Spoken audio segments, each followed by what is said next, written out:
Labas. Šiandien darysiu kažką labai neįprasto. Tai yra sodinsiu bijūną į vazoną. Aš žinau, kad atrodo kaip ir keistai. Aš pati nustebau, kad pirmą kartą išgirdau, kad gali būti bijūnas auginamas ne tik tai kažkur kieme, gėlyne. Kaime mes esame pratę juos matyti tokiais dideliais, stambiais žiedais. Gražuoliai. Bet iš tikrųjų galima užsiauginti jų ir vazone, jeigu turit balkoną arba terasą, arba jeigu neturit kito didelio žemės lopinėlio, tai užsiauginti bijūną visada galite ir vazone. Bus netikėtinas grožis. Tuo mes pasodinsim, pažiūrėkim, kaip tai padaryti.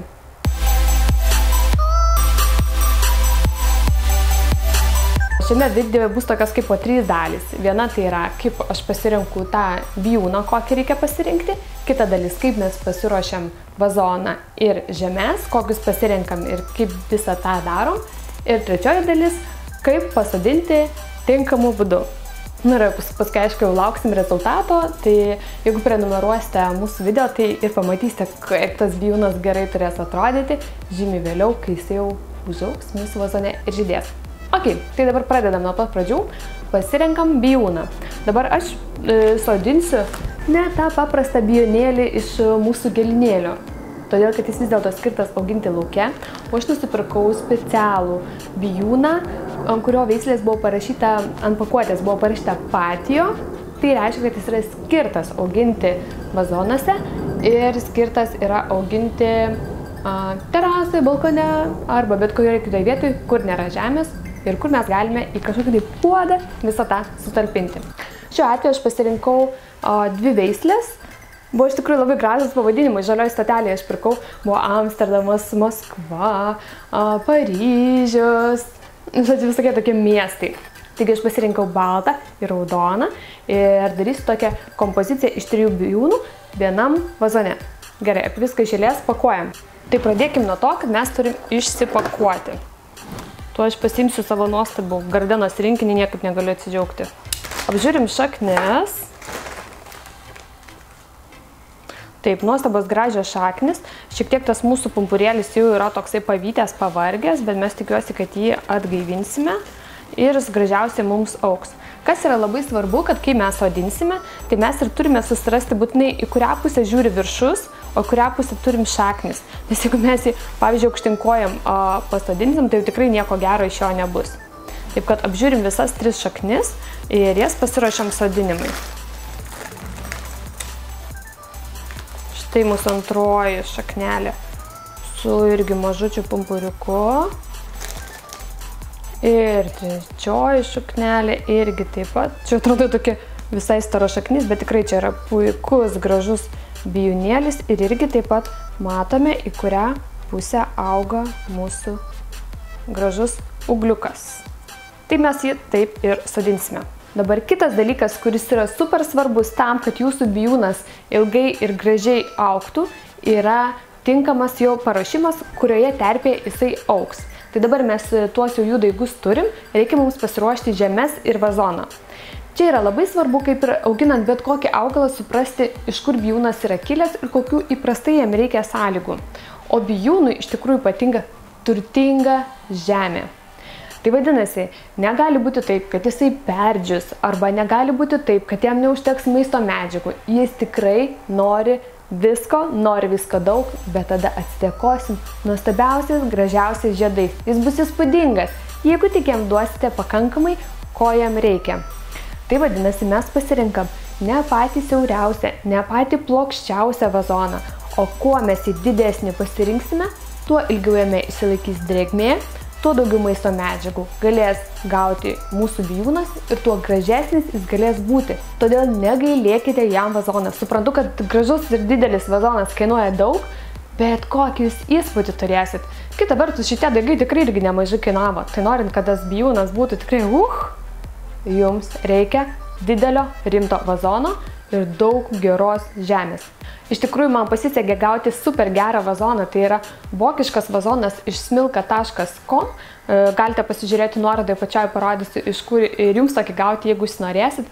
Iš tikrųjų jis yra labai geras, labai atsparus ir kas man patinka, aš tikrai žinau, kad šita tamsiai pilka spalva po visos vasaros saulės, jinai neišbluks ir atrodys jisai rudenį lygiai taip pat gerai kaip ir pavasarį. Ir kitais metais jis atrodys lygiai taip pat gerai kaip ir rudenį vėl. Ir mano dar patarimas būtų toksai, kad rinkitės vazoną neutralių spalvų, jeigu tik tai norite naudoti jį daug metų. Su neutraliom spalvom tikrai neprašausite. Geriau pasirinksite keletą ryškių vazonų, jeigu norėsit kažkokios spalvos įvesti mažesnių, todėl kad jie pigiau kainuos ir juos lengviau galėsite pakeisti. Bet jeigu jūs jau perkate didelį vazoną ir tikitės jį naudoti daug metų, dėl visa ko geriau pasirinkite neutralios spalvos. Kadangi bijūnui aš noriu duoti daug ir gerai, aš sumaišysiu organinį kompostą, kuris jau yra tam tikras gatavas substratas, mišinys žemių. Aš jį dar pagerinsiu biohumusu.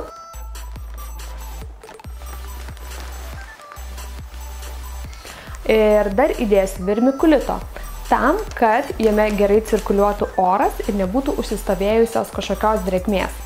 Tam, kad šaknys gautų ir pakankamai vandens, ir pakankamai oro. Ir galėtų gražiai vystytis, augti, nes norime rezultato didelio ir gražaus.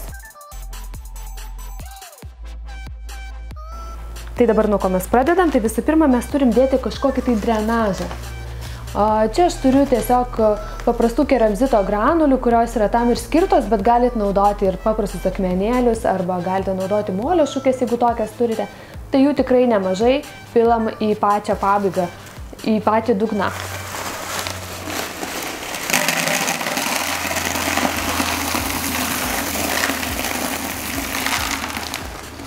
Ir pripildom dabar to mūsų pasigaminto grunto.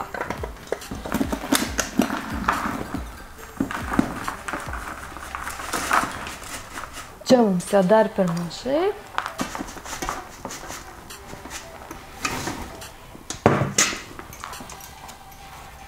Dabar idealiu atveju į tokio pločio vazonas turėtų eiti vienam bijūnui. Bet mes norim labai didelį efektą ir mes esam pasiruošę labai daug laistyti ir tręšti, kiek tik tai reikės. Tai dėl to mes vis dėlto bandysim čia sutalpinti 3 bijūnus. Darom kompoziciją iš 3, taigi mes juos šiandien 3 ir sodinam. Sodinti reikia juos ne per giliai, virš to šaknies turi būti bent per porą pirštų žemės, kažkiek labai daugiau ir nereikia. Ir labai svarbu tik tai tiek, kad šaknelės nebūtų užsirėtusios į viršų, kad geriau jos eitų žemyn. Tai mes jūs pabandysim taip gražiai kažkaip čia juos ir įtupdyti.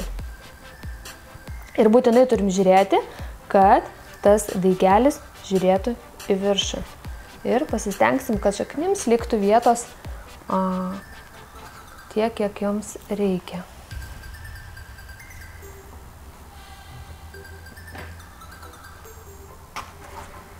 Ir visada paliekame žemę taip, kad liktų bent kažkoks tarpas iki viršaus saugiam laistymui. Na štai, prieš sulaistydama visą šitą didelį vazoną, aš jį pernešiau tą vietą, kur jisai stovės. Todėl, kad jeigu aš būčiau pirmą sulaiščiusi, o paskui pernešusi, tai tikriausiai aš būčiau sunkiai ir panešus. Tai dėl to visų pirma, aš jį čia pastačiau jau į tą vietą, kur jisai ir bus. Tada jau dosniai sulaiščiau, palaukiu, kol viskas susigers. Ir dabar, kadangi man dar liko šiek tiek tų drenažo granulių, tai aš jas tiesiog užbersiu ant viršaus. Tai bus toks tam tikras mulčias, nes kai čia bus pietinė saulė, kaitins ir švies, tai jau ir vėliau augant tiems mūsų gražiesiems bijūnams, šiek tiek sulaikys tą drėgmę ir netaip greitai jinai išgaruos.